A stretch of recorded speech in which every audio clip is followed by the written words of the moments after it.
Hello friend, welcome to our new channel Learn More with Abdul. Learn More with Abdul চ্যানেলের পক্ষ থেকে সকলকে স্বাগতম। তো বন্ধুরা আজকে আমাদের টপিক ওয়াইজ ইংলিশ পেডাগোগি ক্লাসের প্রথম দিন। আজকে আমরা ল্যাঙ্গুয়েজ অ্যাকুইজিশন এবং ল্যাঙ্গুয়েজ লার্নিং এই গুরুত্বপূর্ণ টপিকটা নিয়ে আলোচনা করব। ক্লাসটা খুবই গুরুত্বপূর্ণ হতে চলেছে upcoming WB primary TET CTET সহ বিভিন্ন টিচিং এক্সামে। তো ক্লাসটা পুরোটা দেখার জন্য সকলকে অনুরোধ করছি। তো চলো শুরু করা যাক। ল্যাঙ্গুয়েজ অ্যাকুইজিশন অর্থাৎ ভাষা আত্মীকরণ এবং ল্যাঙ্গুয়েজ লার্নিং অর্থাৎ ভাষা শিখন এই ব্যাপারটা নিয়ে আলোচনার পূর্বে আমরা এই যে ল্যাঙ্গুয়েজ অর্থাৎ ভাষা ভাষা কি এই ব্যাপারটা নিয়ে আমরা জানবো, ঠিক আছে? তো যদি বলি ভাষা কি, তো এক কথায় ভাষা বলতে বোঝায় যে মানুষের যোগাযোগের মাধ্যম অর্থাৎ মিনস অফ কমিউনিকেশন। একজন মানুষ অপরের কাছে যে নিজের চিন্তা ধারণা অনুভূতি ইন্টারেস্ট এগুলো প্রকাশ করার মাধ্যমটাই হচ্ছে কি ভাষা। তাই ভাষাকে বলা হয়ে থাকে মানুষের যোগাযোগের মাধ্যম। আর এই ভাষাটা যদি না থাকতো তাহলে কিন্তু আমরা একে অপরের চিন্তা ধারণা অনুভূতি বা ইন্টারেস্ট এগুলো কিন্তু আমরা জানতে পারতাম না বা নিজের চিন্তা ধারণাটা অপরকে বলে কিন্তু আমরা প্রকাশ করতে পারতাম না। তাই ভাষাকে বলা হয়ে থাকে যোগাযোগের মাধ্যম। তাই দেখো এখানে পয়েন্ট রয়েছে যে এক নম্বর পয়েন্টে দেখো রয়েছে কি ভাষা সম্পর্কে মিনস অফ কমিউনিকেশন অর্থাৎ ভাষা কি, ভাষা হচ্ছে কি যোগাযোগের মাধ্যম। দু নম্বর পয়েন্টে দেখো রয়েছে মিডিয়াম অফ ইনস্ট্রাকশন অর্থাৎ যে ইনস্ট্রাকশন আমরা দিই তারও কিন্তু এই মাধ্যম হচ্ছে আমাদের ল্যাঙ্গুয়েজ। তিন নম্বর দেখো রয়েছে ল্যাঙ্গুয়েজ ইজ কমপ্লেক্স অর্থাৎ ভাষা একটা জটিল প্রক্রিয়া, ঠিক আছে। চার নম্বর দেখো রয়েছে ল্যাঙ্গুয়েজ ইজ আরবিট্রেরি অর্থাৎ ভাষা হচ্ছে আরবিট্রেরি।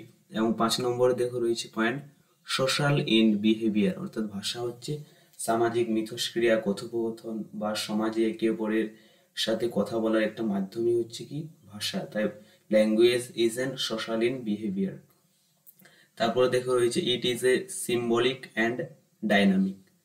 সিম্বলিক মানে কি চিহ্নযুক্ত, তো ভাষার একটি নির্দিষ্ট চিহ্ন আছে, যেরকম ভাবে ইংরেজি ভাষার চিহ্ন কোনগুলো এ বি সি ডি এগুলো এক একটা কি বলে সিম্বল ইংরেজি ভাষা। তাহলে ভাষা হচ্ছে কি চিহ্নযুক্ত অ্যান্ড ডাইনামিক। ডাইনামিক মানে হচ্ছে কি পরিবর্তনশীল। ভাষা কি সমাজের চাহিদা বা সমাজের উন্নতির সাথে সাথে কি হচ্ছে ভাষাটাও কিন্তু পরিবর্তন হয়। যেরকম ভাবে আমরা আগে যে ক্রিকেট খেলায় ব্যাট করতো তাকে আমরা কি বলতাম ব্যাটসম্যান বলতাম, কিন্তু বর্তমানে কি ব্যাটসম্যান বলি না, তার পরিবর্তে আমরা কি বলে থাকি যে ব্যাটার। সেরকম ভাবে ক্যামেরা ম্যানের পরিবর্তে আমরা ক্যামেরা পার্সন বলি। এগুলো হচ্ছে কি ভাষার পরিবর্তনশীলতার একটা কিন্তু উদাহরণ। চলে যাবো আমাদের পরের পয়েন্টে। দেখো পরের পয়েন্টে লেখা রয়েছে 22 ল্যাঙ্গুয়েজেস ইন ইন্ডিয়া অর্থাৎ ভারতের সংবিধান স্বীকৃতি ভাষা কয়টি? তো এর সঠিক উত্তর হয়ে যাবে কি 22টা। ভারতের সংবিধান স্বীকৃতি ভাষা 22টা অর্থাৎ 22টা ল্যাঙ্গুয়েজকে ভারতের সংবিধান স্বীকৃতি দিয়েছে, ঠিক আছে। বর্তমানে কিন্তু এটাই রয়েছে। তারপরে দেখো লেখা রয়েছে এনসিএফ 2005 অর্থাৎ ন্যাশনাল কারিকুলাম ফ্রেমওয়ার্ক 2005। তো ন্যাশনাল কারিকুলাম ফ্রেমওয়ার্ক 2005 ইংলিশকে কি বলেছে দেখো অ্যাকর্ডিং টু অবজারভেশন।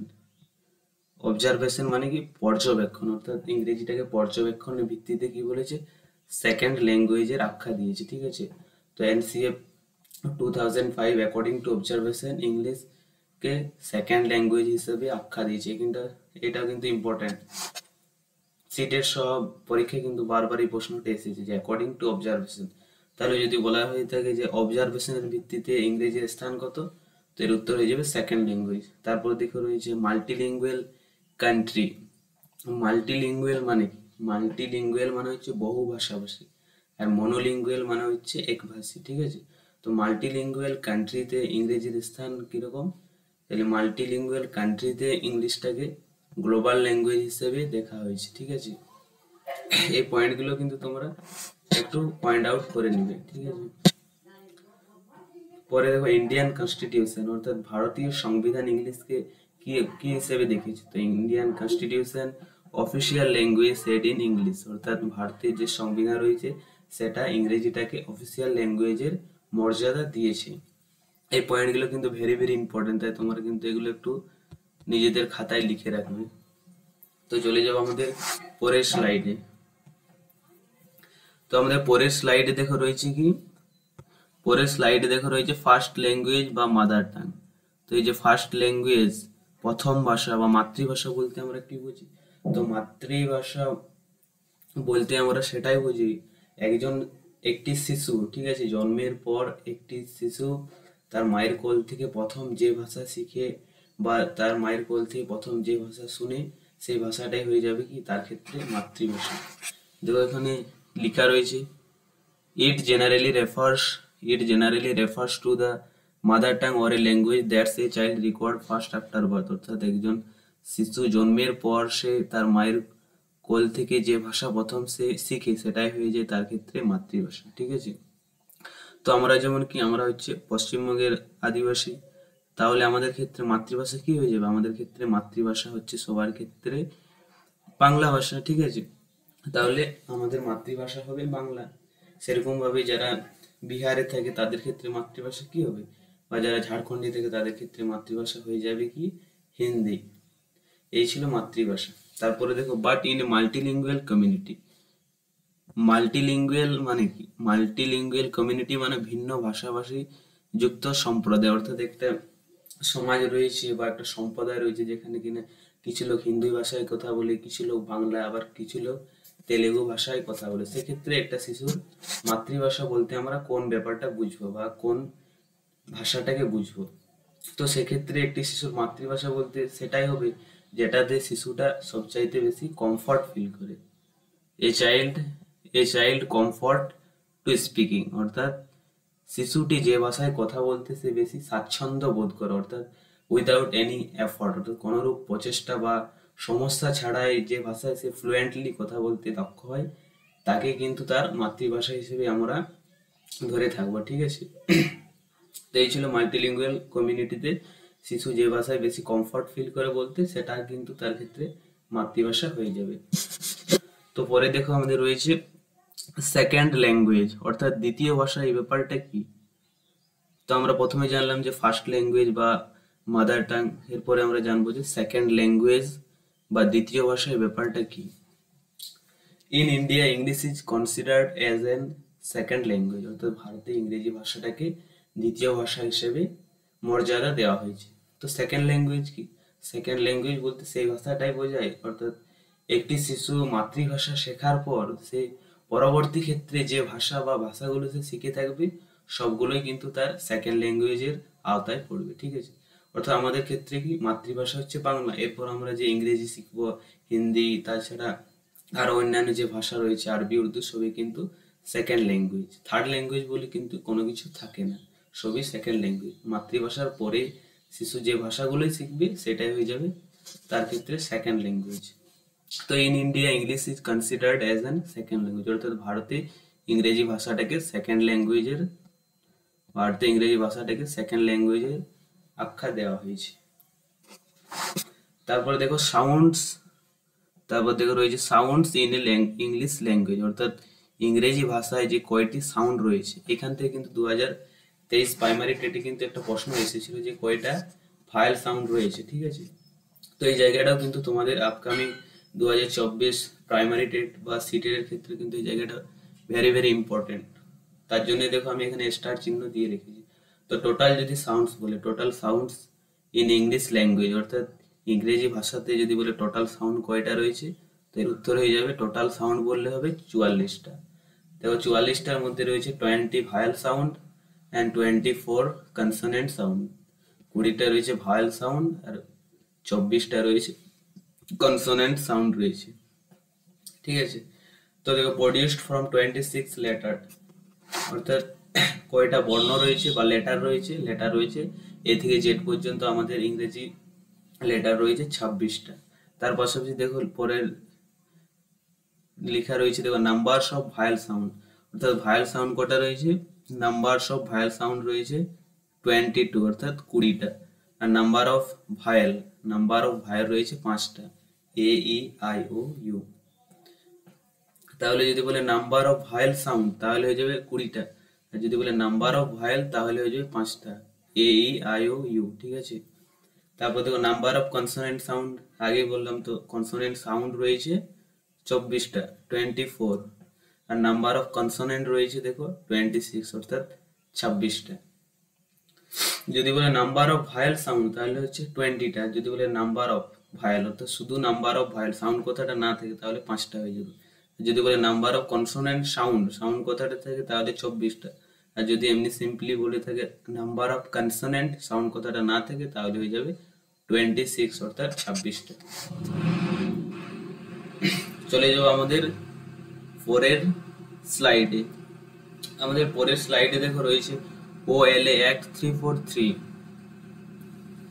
অর্থাৎ OLA অ্যাক্ট 343 আমাদের ইংরেজিটায় কি বলেছে associative official language. OLA act 343 associative official language অর্থাৎ ইংরেজি ভাষাটাকে অ্যাসোসিয়েটিভ অফিসিয়াল ল্যাঙ্গুয়েজ বলেছে। এখান থেকেও কিন্তু প্রশ্ন এসে থাকে। তারপরে দেখো রয়েছে লাইব্রেরি ল্যাঙ্গুয়েজ কোঠারি কমিশন অর্থাৎ কোঠারি কমিশন। আমাদের যে কোঠারি কমিশন রয়েছে সেটা কিন্তু ইংরেজি ভাষাটাকে লাইব্রেরি ল্যাঙ্গুয়েজের আখ্যা দিয়েছে। তো এই যে ইংরেজি ভাষাটাকে লাইব্রেরি ল্যাঙ্গুয়েজ কেন বলেছে, এর উত্তরে হয়ে যাবে বুকস অফ হায়ার এডুকেশন অর্থাৎ আমরা যত উঁচু ক্লাসের দিকে যাও বা উচ্চতর শিক্ষায় যাবো সেক্ষেত্রে দেখবে বইগুলো কি ইংরেজি ভাষায় রচিত হয়েছে। তার জন্য কিন্তু এই কোঠারি কমিশন ইংরেজি ভাষাটাকে লাইব্রেরি ল্যাঙ্গুয়েজ রূপে আখ্যা দিয়েছে।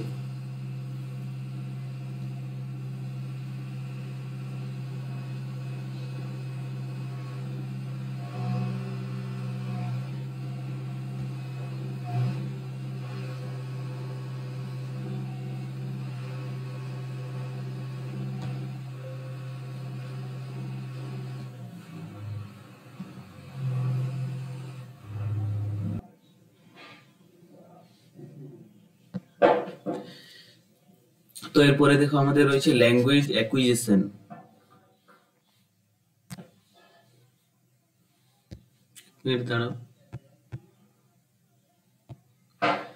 এরপরে দেখো আমাদের রয়েছে কি ল্যাঙ্গুয়েজ অ্যাকুইজিশন অর্থাৎ ভাষা আত্মীকরণ। এই ব্যাপারটা কি? তো ভাষা আত্মীকরণ বলতে কি বোঝায় দেখো, 1 নম্বরে রয়েছে naturally and without any systematic way অর্থাৎ শিক্ষার্থীরা প্রাকৃতিক ভাবে এবং কোনরূপ গতানুগতিক পদ্ধতি ছাড়াই শিক্ষার্থীরা যেটা শিখে সেটা হয়ে যাবে ল্যাঙ্গুয়েজ অ্যাকুইজিশন। ঠিক আছে, অর্থাৎ এক্ষেত্রে কোনো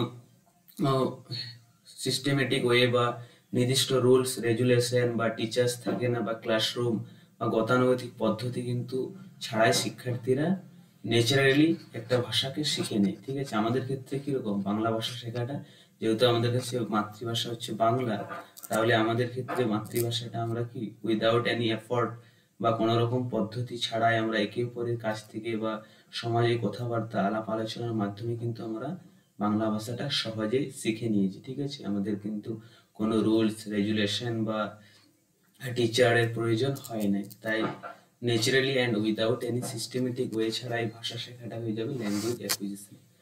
তারপরে দেখো 2 নম্বরে রয়েছে it helps to learn a second language অর্থাৎ মাতৃভাষাটা কি করে আমাদের দ্বিতীয় ভাষা শিখতে কিন্তু সাহায্য করে, যেটাকে স্যান্ডউইচ টেকনিক বলা হয়ে থাকে। অর্থাৎ মাতৃভাষা কিন্তু আমাদেরকে দ্বিতীয় ভাষা শিখতে সাহায্য করে।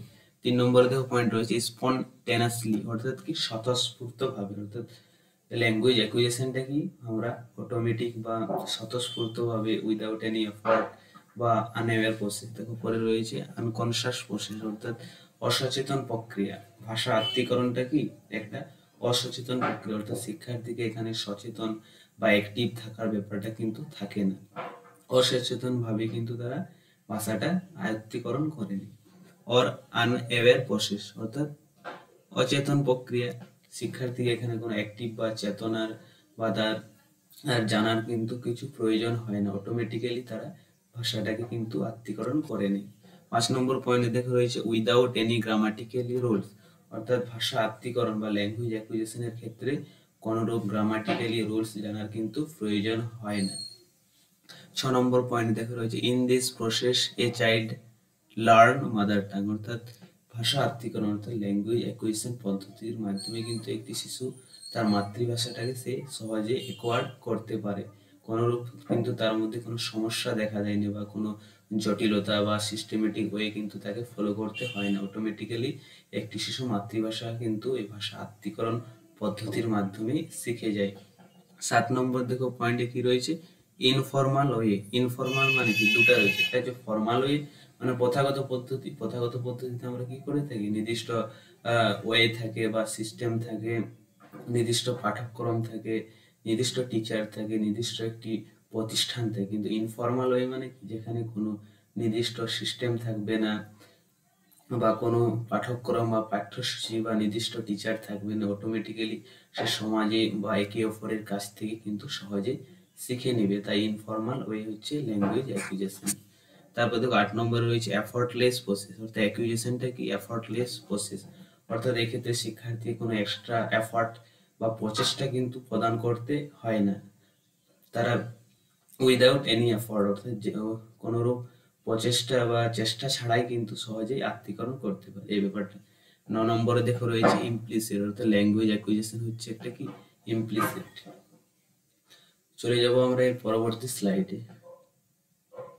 আমাদের পরের স্লাইডে দেখো রয়েছে কি, পরের স্লাইডে রয়েছে ল্যাঙ্গুয়েজ, পরের স্লাইডে রয়েছে আমাদের ল্যাঙ্গুয়েজ লার্নিং অর্থাৎ ভাষা শিখন, এই ব্যাপারটা নিয়ে কিন্তু আলোচনা রয়েছে। তো 1 নম্বর পয়েন্টে কি রয়েছে, সিস্টেমেটিক ওয়ে আর রুলস। ঠিক আছে, তো কি ভাষা শিখন, এক্ষেত্রে কি ভাষা শিখনের ক্ষেত্রে আমরা সিস্টেমেটিক ওয়ে অর্থাৎ একটা সিস্টেমের মাধ্যমে কিন্তু যাই, অর্থাৎ নির্দিষ্ট সেখানে রুলস থাকে, টিচার্স থাকে, পাঠ্যক্রম থাকে, পাঠ্যসূচি বা নির্দিষ্ট টেক্সট বুক থাকে, এই ব্যাপারটা। ঠিক আছে, অর্থাৎ সিস্টেমেটিক ওয়েতে বা কারিকুলামের মধ্য দিয়ে কিন্তু আমরা ভাষা শিখনটা করে থাকি। পরে দেখো 2 নম্বর পয়েন্টে রয়েছে টেক্সট বুক, টিচার আর স্কুল। ঠিক আছে, তো ল্যাঙ্গুয়েজ লার্নিং এর ক্ষেত্রে কি টেক্সট বুক থাকে, আমি আর আগে বললাম যে নির্দিষ্ট টেক্সট বুক থাকে, তারপর নির্দিষ্ট টিচার থাকে, আর একটা নির্দিষ্ট স্কুল বা প্রতিষ্ঠানের মাধ্যমে কিন্তু একটা নির্দিষ্ট ওয়েতে শেখানো হয়ে থাকে ল্যাঙ্গুয়েজ লার্নিংটা। 3 নম্বর দেখো রয়েছে learning language is inclusive process. অর্থাৎ ভাষা শিখন এটা কি একটা ইনক্লুসিভ প্রসেস। ঠিক আছে, একটা নির্দিষ্ট প্রসেস রয়েছে, একটা প্রসেসের মধ্য দিয়ে কিন্তু শিক্ষার্থীকে পরপর ভাবে কিন্তু ভাষাটাকে শেখানো যায়। 4 নম্বরে দেখো রয়েছে কনসাস প্রসেস। অর্থাৎ লার্নিং বা শিখন, শিখনটা হচ্ছে কি একটা সচেতন প্রক্রিয়া। অর্থাৎ শিক্ষার্থীকে এখানে অ্যাক্টিভ থাকা কিন্তু মাস্ট। শিক্ষার্থী যদি অ্যাক্টিভ না থাকে, ঠিক আছে, তাহলে কিন্তু তাকে কিন্তু লার্নিং করানো জটিল হয়ে পড়বে। ঠিক আছে, তাই শিক্ষার্থীদের ক্ষেত্রে ল্যাঙ্গুয়েজ লার্নিং এর ক্ষেত্রে তাদেরকে অবশ্যই কনসাস থাকতে হবে বা সচেতন বা অ্যাক্টিভ থাকতে হবে। 5 নম্বরে দেখো রয়েছে প্র্যাকটিস মাস্ট, ড্রিল মাস্ট। অর্থাৎ কি ল্যাঙ্গুয়েজ লার্নিং অর্থাৎ ভাষা শিখনের ক্ষেত্রে শিক্ষার্থীর ক্ষেত্রে প্র্যাকটিস ম্যান্ডেটরি। কথা থাকে দেখবে যে practice max a man perfect. ঠিক আছে, অর্থাৎ যে যত প্র্যাকটিস করবে তাই তার শিখনটা কিন্তু ততই দীর্ঘস্থায়ী হবে। তাই ল্যাঙ্গুয়েজ লার্নিং এর ক্ষেত্রে ম্যান্ডেটরি হচ্ছে প্র্যাকটিস, এবং ড্রিল মাস্ট মানে কি বারবার ব্যাপারটা একই যান্ত্রিক বা বারবার প্র্যাকটিসের মাধ্যমে কিন্তু শিখনটা সহজতর হয় এবং তার সাথে সাথে কিন্তু দীর্ঘস্থায়ী হয়ে থাকে। 6 নম্বর পয়েন্ট দেখো রয়েছে আমাদের কি ফর্মাল ওয়ে আর ফর্মাল ক্লাসরুম। অর্থাৎ ল্যাঙ্গুয়েজ লার্নিং এর ক্ষেত্রে একটা নির্দিষ্ট ফর্মাল ওয়ে থাকে বা প্রথাগত একটা দিক থাকে, ফর্মাল ক্লাসরুম অর্থাৎ নির্দিষ্ট শ্রেণীকক্ষ থাকে, নির্দিষ্ট টিচার থাকে, এই ব্যাপারটা। ঠিক আছে, বা 4 দেওয়ালের গণ্ডির মধ্যে কিন্তু সীমাবদ্ধ থাকে ল্যাঙ্গুয়েজ লার্নিংটা। 7 নম্বর দেখো রয়েছে আমাদের কি রিকোয়ার্ড এফর্ট। অর্থাৎ কি ল্যাঙ্গুয়েজ লার্নিং এর ক্ষেত্রে প্রচেষ্টা কিন্তু মাস্ট। অর্থাৎ একজন শিক্ষার্থী কিন্তু বারবার প্রচেষ্টা করতে হবে, যদি সে প্রচেষ্টা না করে তাহলে কিন্তু লার্নিং কিন্তু তার সম্পন্ন হবে না। তাই এক্ষেত্রে ল্যাঙ্গুয়েজ লার্নিং এর ক্ষেত্রে রিকোয়ার্ড এফর্ট বা এফর্ট মাস্ট। 8 নম্বর দিকে রয়েছে মোটিভেশন মেন রুল। অর্থাৎ ল্যাঙ্গুয়েজ লার্নিং এর ক্ষেত্রে মোটিভেশন মানে কি, মোটিভেশন মানে হচ্ছে আগ্রহ। ঠিক আছে, তাহলে ল্যাঙ্গুয়েজ লার্নিং এর ক্ষেত্রে মোটিভেশন প্রধান ভূমিকা পালন করে। তো শিক্ষার্থী যদি বিষয়টা শেখার না আগ্রহ হয়ে থাকে বা মোটিভেশনই না থাকে, ঠিক আছে, তাহলে কিন্তু সে সহজেই কিন্তু ব্যাপারটা আয়ত্ত করতে পারবে না। তাই মোটিভেশন কিন্তু ল্যাঙ্গুয়েজ লার্নিং এর ক্ষেত্রে একটি গুরুত্বপূর্ণ ভূমিকা পালন করে থাকে। তারপর দেখো 9 নম্বর পয়েন্টে কি রয়েছে, in this process we learn English language. অর্থাৎ ল্যাঙ্গুয়েজ লার্নিং এই পদ্ধতির মাধ্যমে কি আমরা কোন ভাষাটা শিখে থাকি, তো আমাদের ক্ষেত্রে হয়ে যাবে কি আমরা ল্যাঙ্গুয়েজ লার্নিং এর মাধ্যমে ইংলিশ ভাষাটা শিখে থাকি। আর আমি তো আগে বললাম যে ল্যাঙ্গুয়েজ অ্যাকুইজিশন মাধ্যমে আমরা কোন ভাষা সাধারণত শিখে থাকি, আমরা বাংলা ভাষাটা কিন্তু শিখে থাকি। আর ল্যাঙ্গুয়েজ লার্নিং এর মাধ্যমে আমরা সাধারণত ইংরেজি ভাষাটা শিখে থাকি। তো তোমরা মনে রাখবে যে ল্যাঙ্গুয়েজ অ্যাকুইজিশনের মাধ্যমেও কিন্তু আমরা ইংরেজি ভাষাটা শিখতে পারি। এই ব্যাপারটা কিন্তু স্টিফেন কার্সন তার মনিটরস থিওরি যে বা হাইপোথিসিস থিওরি রয়েছে সেখানে কিন্তু তিনি বলেছেন।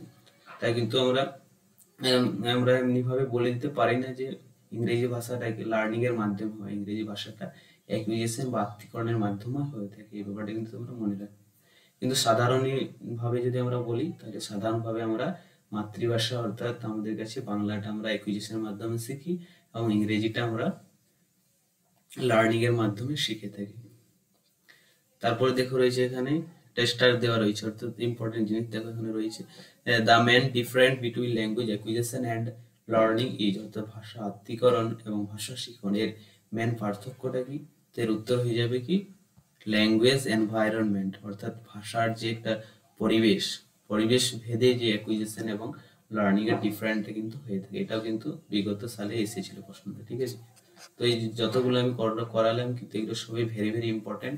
তো আশা করি তোমার এই ব্যাপারটা কিন্তু পুরোটা বুঝে গেছো, অর্থাৎ ল্যাঙ্গুয়েজ অ্যাকুইজিশন এবং ল্যাঙ্গুয়েজ লার্নিং এই কনসেপ্টটা কিন্তু আশা করি তোমাদের ক্লিয়ার হয়ে গেছে, ঠিক আছে? তো আমরা পরবর্তী ক্লাসে এর যে প্রশ্নগুলো এসে থাকে সেগুলো নিয়ে কিন্তু আলোচনা করব। তো বন্ধুরা এই ছিল আমাদের আজকে ল্যাঙ্গুয়েজ অ্যাকুইজিশন এবং ল্যাঙ্গুয়েজ লার্নিং, ঠিক আছে? তো ভিডিওটি যদি তোমাদের কাছে হেল্পফুল বলে মনে হয়ে থাকে তাহলে অবশ্যই চ্যানেলটিকে সাবস্ক্রাইব করে পাশে থাকুন। Thanks for watching.